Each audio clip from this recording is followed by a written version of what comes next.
0.6%. Right. So an average consultant in the UK earns 167,000, including the pension.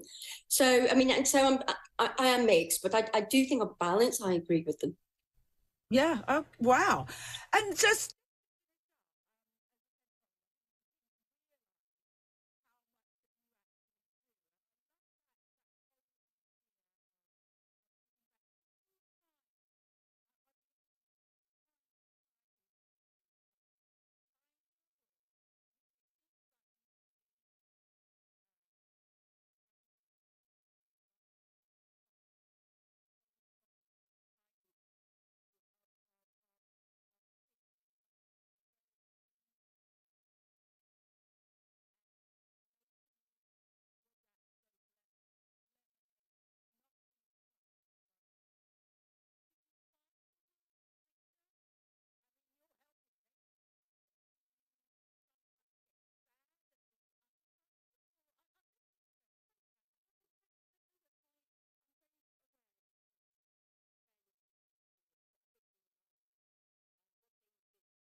This is TalkTV.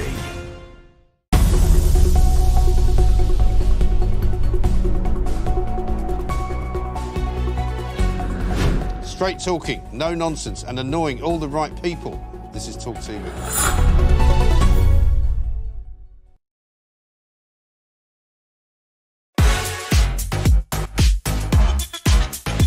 Good evening, I'm Piers Morgan, uncensored in New York City. Yeah. King Piers and King Q. I think there's only room for one king, man. You know what I'm saying? He's mocked your weight, Trump. Yeah, look at him. Fail.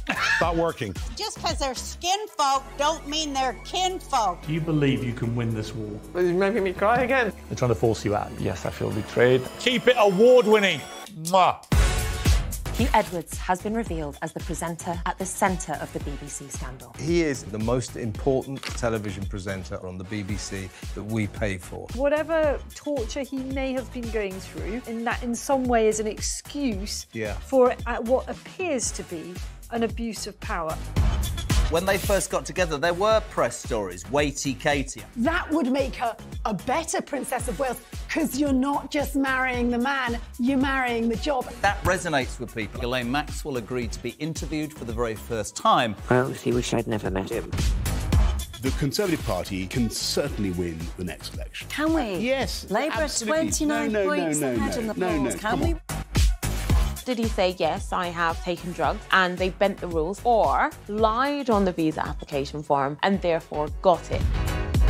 There needs to be an intervention around abortion laws. Parliament is sovereign. Parliament can determine these things. The rest of the world has watched on in sort of mounting horror as this story has unravelled. For you, it was incredibly personal. The death toll from the Titanic tragedy has risen to 1,522, and may God rest their souls.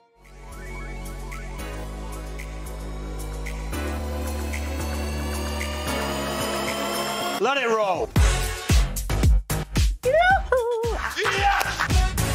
If we stop producing oil, the knock-on effect is far larger than just CO2. I nearly have empathy when I'm speaking to them. I know now, you're probably going to boot me off the show after saying this now. Oh, Meghan Markle, about Meghan Markle. Some of them, they're easily led.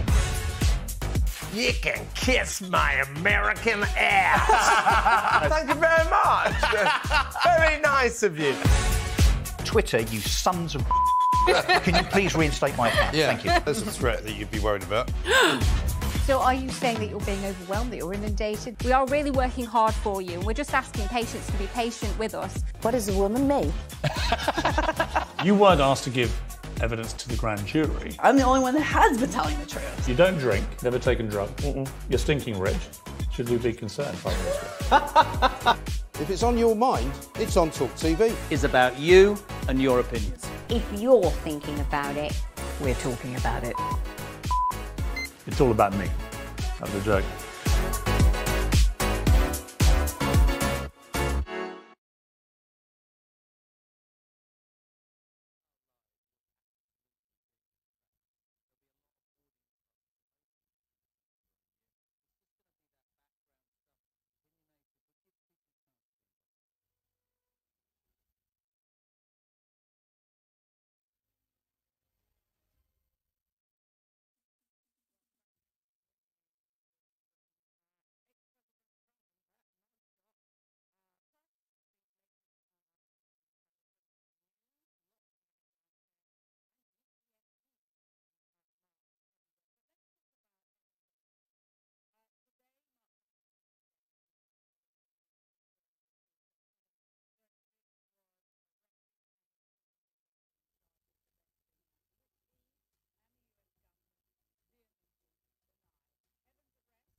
a cheeseburger.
Good evening and welcome to Piers Morgan Uncensored with me, Rosanna Lockwood, back in the chair for another week for Piers. Now, we are going to be starting today's show talking about the despicable crimes of Lucy Letby, Britain's so-called killer nurse. Handed a whole life sentence today for the murder of 7 babies and the attempted murder of 6 more. I mean, terrifying, horrifying. The words don't really do it justice, do they?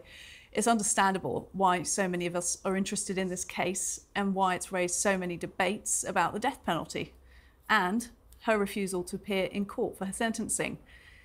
It speaks to the worst of humanity, how we deal with monsters in our societies. Sunak, the Prime Minister, saying the government is planning to change the law to compel convicts to attend sentencing. It seems unlikely Britain's going to see a return of the death penalty, even in a case like this. But what we will interrogate on the show this evening with our experts is why people like Lucy Letby exist and why the systems fail to stop them. A final word as well on the public and media interest in this case. I think it is vital that we hear the facts of cases like this and always remember the true extent of the horrors and the crimes committed by people like Lucy Letby so we can do what we can to reduce the risk of it all happening again. But let's not see Letby raised up as a figure of notoriety to the extent that she's iconised as some sort of true crime killer or a Halloween costume for the sick-minded. Just as many media outlets now refuse to publish the manifestos of terrorists. Let's do nothing to glorify the horror of this, and let's insist on dignity and respect for the families of those poor, defenceless souls who died at her hands. Lucy Letby will eventually die alone in jail, where she belongs. Well, for reaction on all this, I'm joined by the former clinical director of the Maternity Investigation Programme at the Healthcare Safety Investigation Branch, Professor James Walker. Also joined by the criminal psychologist and podcast host of How to Not Raise a Serial Killer, Dr. Michelle Ward, and David Crampton, whose child was one of 13 children attacked by serial killer nurse Beverly Allitt in 1991. Thank you, all three of you, for joining us. This really, horrific topic. It's captured the nation's attention today. This whole life sentence or multiple whole life sentences. Let's start with you, Dr. Michelle, if you wouldn't mind, because I think the question on so many people's lips when I've been talking to them about this is how can somebody do this? What leads somebody like Lucy Letby to commit the crime she did? Yeah, I think it's difficult given the vulnerability of these patients or these victims. Really, we should think of her as a serial killer first and a nurse second. And if you think like a serial killer, you're constantly looking for low-hanging fruit. I hate to use that word, but if you want a lot of victims, then a vulnerable population like patients in the NICU are a perfect ground. It's a breeding ground for a serial killer to collect a lot of bodies. And, medical serial killers are not as rare as we think they are. And I believe since the 70s, we've had 90 convicted medical serial killers, and half of those have been female, which is incredibly rare. It's shocking, and that's what has stood out to a lot of people on this, that she was young, that she was female, that there is this sense that women should automatically have some sort of maternal protection instinct towards babies, but clearly not the case in cases like this.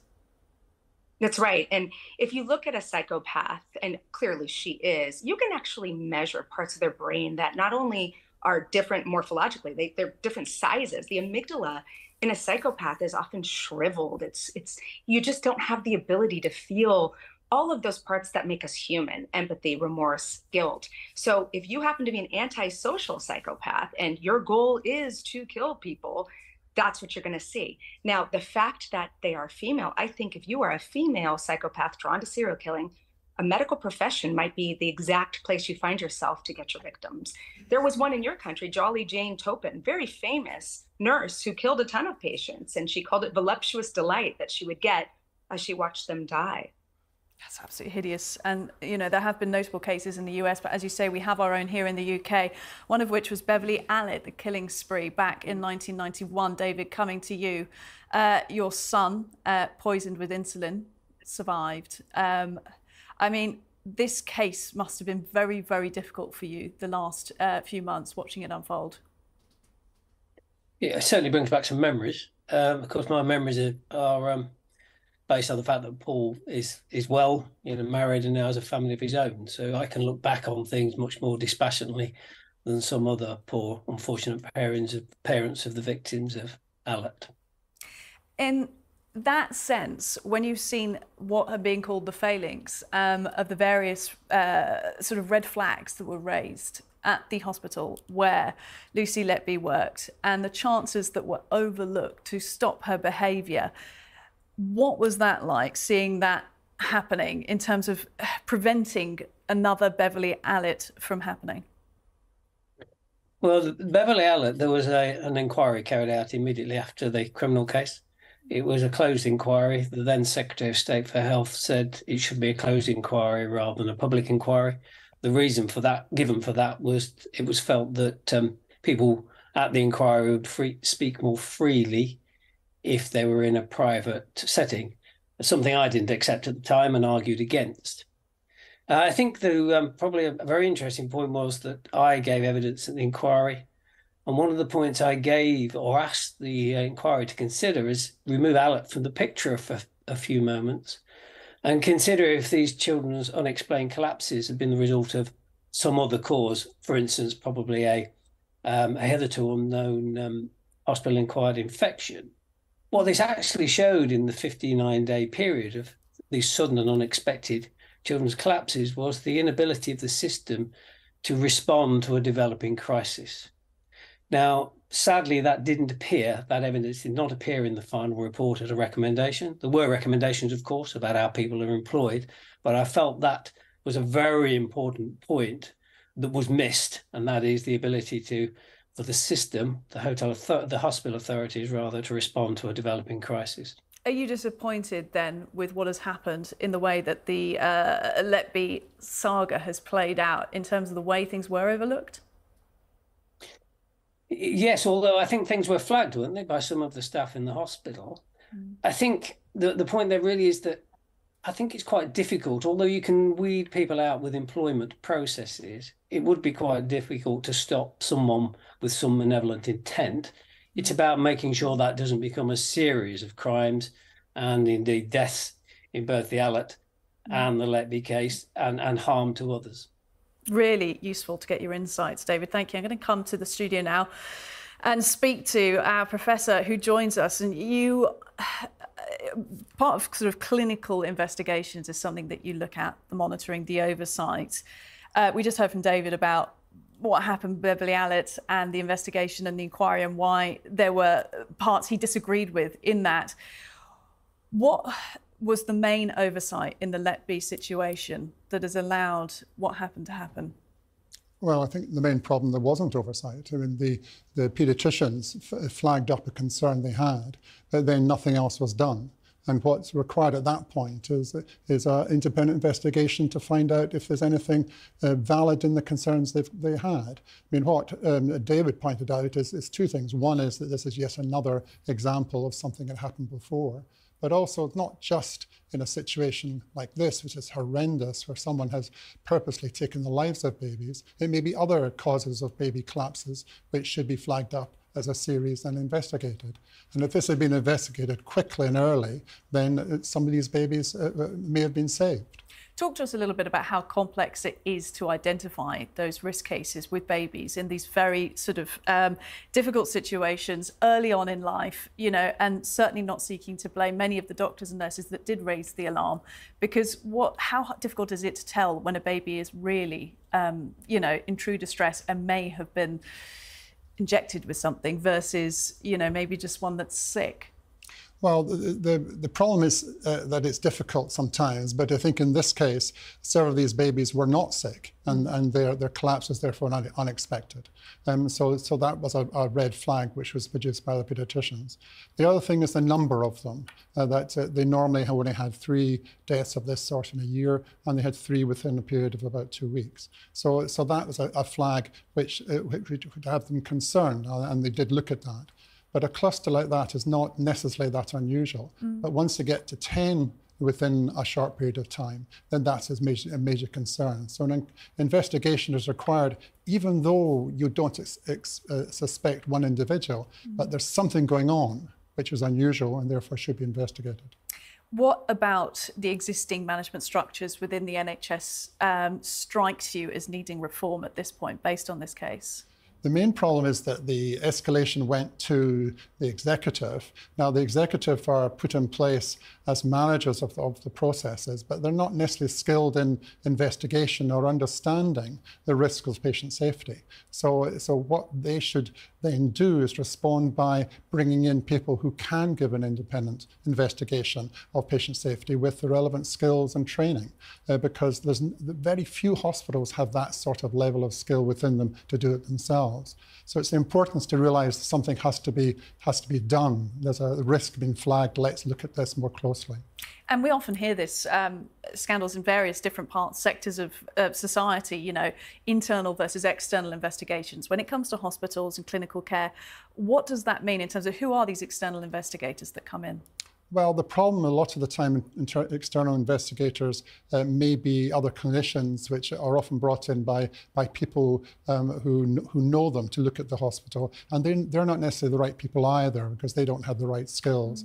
What we've done in the Health Services Investigation Branch is set up a program of investigations which was run by trained investigators along with clinical advisors who then looked at an overview of them. And that's by far the best way. The big inquiries which look into hospitals at the moment may not necessarily get to the right depth of each individual case to find out the answers, and more importantly, what to do to stop it happening again. And that is what remains key here. How do you stop it happening again? Coming over to you, Dr. Michelle, if you wouldn't mind, you're listening in on all of that. And that is something that would be in a lot of people's minds. How, you know, we've heard here about how you sort of investigate these things, the safeguarding in hospitals as well.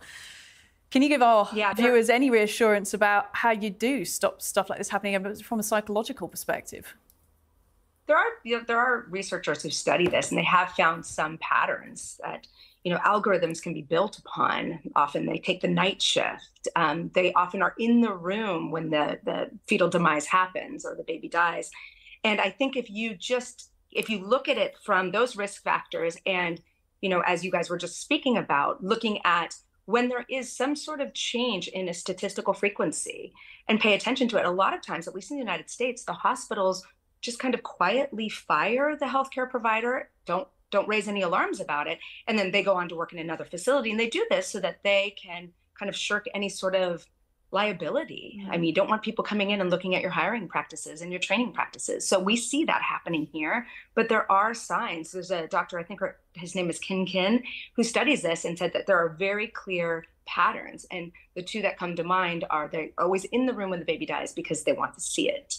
And night shifts, very popular. So we have to kind of look, do we have a physician or a nurse who's hopping around, has gone to lots of different hospitals, has been fired from other hospitals? And when are we seeing these changes in frequencies in the deaths, as you were just speaking about? Thank you, Dr. Michelle. And just finally, David, the multiple whole life sentences sufficient for you in the Lucy Letby case? I don't think the justice system could do much more, can they? It is a whole life sentence and she will never see the light of day again. If I may just come back to the point about the future, I understand that the current inquiry proposed by the government is going to be a closed inquiry. They say that's because of speed is of essence. I would suggest that thoroughness is also very important, and people being compelled to give evidence in a public arena with the facts looked at from the Allott inquiry as well as from the Letby case would be advantageous to us all in helping to prevent such future incidences as this. That's a very clear message to end with. Professor James Walker, David Crampton, Dr. Michelle Ward, thank you very much for your insights tonight.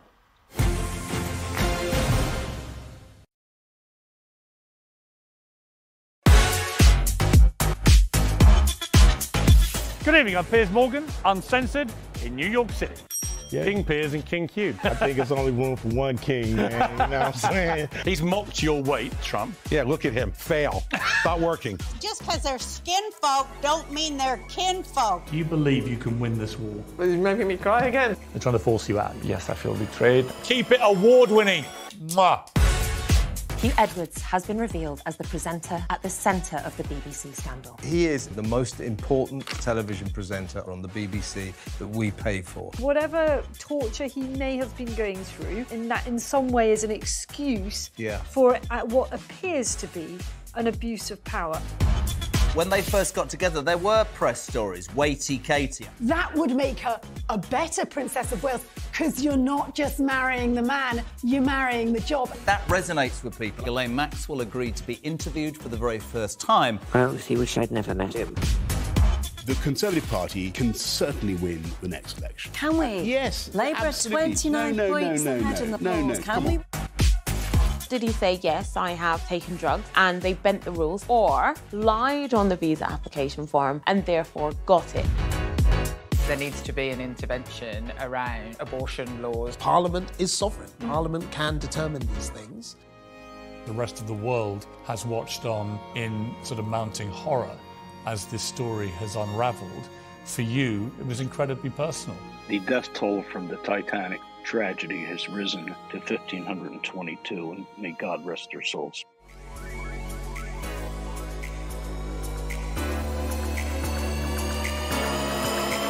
Let it roll.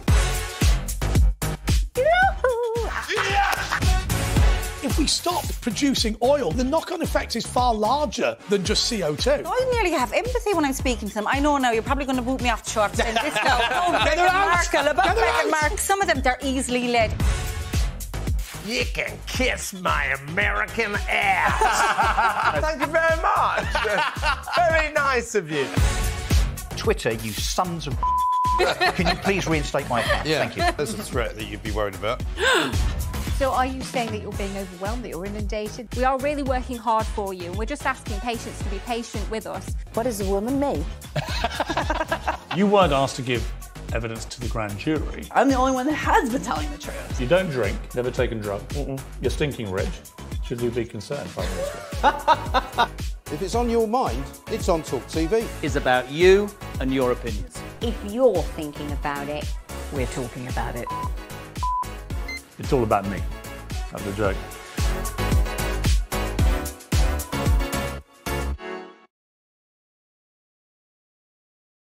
So judges could eventually be replaced by artificial intelligence algorithms. But what's happening is pretty much any country with the ability to get the money together to have multi-billion-dollar investments in computer technology and have some clever scientists are all getting into the world of artificial intelligence. And they're all spending their time, their effort and money looking how they can use this kind of mindset and this kind of new growing base of technology to tackle all kinds of problems in the world. Some that you and I won't have even considered as problems, they're going to be tackled by artificial intelligence. I mean, Tricia, you've been in this game for, a good period of time. You could theoretically hang up your boots tomorrow by licensing your voice and your likeness to a company. They could make a digital Tricia from what you've created.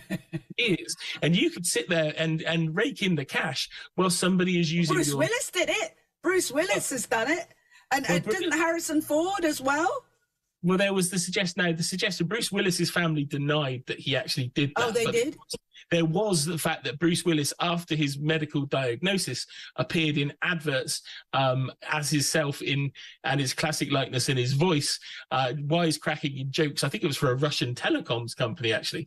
But that was a use of his likeness. But that's also another reason why there's these big strikes going on in Hollywood at the moment. Parts of it is the writers' strike. But on the other side of it, you're getting contracts now where extras turn up for a day's work to appear in the background. And the contract they're being asked to sign suggests that their likeness could be used in perpetuity across the galaxy till the end of time. And that could stop you working. Exactly. Well, hopefully it won't stop you working, Will, because I'll know. Because if all the stories are only positive, then I'll be saying, Will, is that really you? It is fascinating. You're both parts fascinating and scary. Will Guyatt there, tech journalist. Now, one thing that... Oh, if you're watching TalkTV, welcome back. You can actually see us, not just hear us. So, we're talking about AI. We just got to get pictures. AI is just something we dream of here. Coming up, GCSE exam results all over TikTok and the internet. Good idea or not? Back with that in a moment.